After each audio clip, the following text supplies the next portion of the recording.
तुमच्या ITI instructor वेबसाईटवरील attendance sheet वापरण्यासाठी सर्वप्रथम आपली वेबसाईट ओपन करावी व त्यामध्ये या ठिकाणी या शीटवरती हा मोबाईल आडवा पकडल्यानंतर या ठिकाणी तुमचे अटेंडन्स शीट म्हणून अशा खालच्या बाजूला या ठिकाणी तुमचं नाव दिसेल. त्याला क्लिक केल्यानंतर तुम्हाला ती अटेंडन्स जी आहे त्या शीटमध्ये तुम्हाला इथं देखील दिसेल.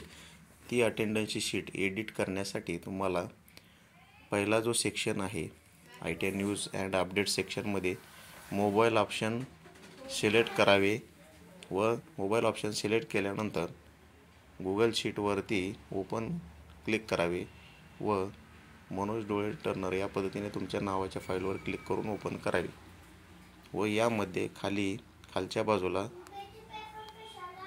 स्क्रोल करून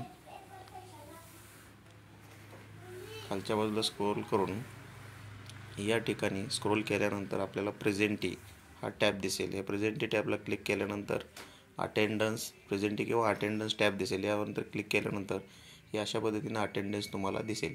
आता या ठिकाणी TWD, TPD, TCL, TML, TSL, TAB याचा जो अर्थ आहे तो या ठिकाणी दिलेला आहे. उदाहरणार्थ W म्हणजे वर्किंग डेज, PD म्हणजे प्रेझेंट डेज, CL म्हणजे कॅज्युअल लीव्ज, EML म्हणजे मेडिकल लीव्ज, SL म्हणजे स्पेशल लीव्ज. आता ही जी शीट आहे या शीटमध्ये आता उदाहरणार्थ हा सप्टेंबर महिन्याची शीट आहे. जसे आपल्या मास्टरमध्ये नावं असतात ही नावं या ठिकाणी आपल्याला लिहायची आहेत आणि ही नावं लिहिल्यानंतर प्रत्येक तारखेला जर तो विद्यार्थी हजर असेल तर या ठिकाणी एक हा लिहायचा आहे आणि जर तो गैरहजर असेल तर त्या ठिकाणी 0 लिहायचे आणि जर त्या ठिकाणी सुट्टी असेल त्या ठिकाणी 0 लिहायचे. अशा रीतीनं प्रेझेंट असेल तर 1, ॲबसेंट असेल तर 0, सुट्टी असेल तर 0.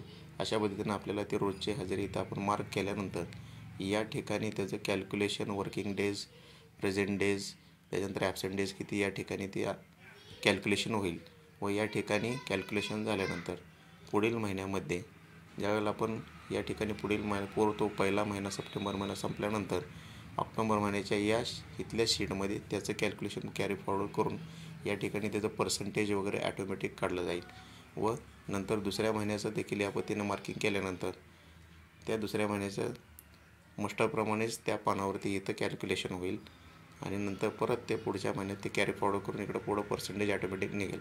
म्हणजे फक्त आपल्याला काय करायचं आहे, आपल्या मास्टरमध्ये आहे हे त्याचे पर्सेंटेज आणि आकडे जे आहेत प्रेझेंट डेज, ॲबसेंट डेज आहे असे आपल्या मास्टरवरती लिहून काढायचे. म्हणजे आपला या ठिकाणी वेळ वाचणार आहे.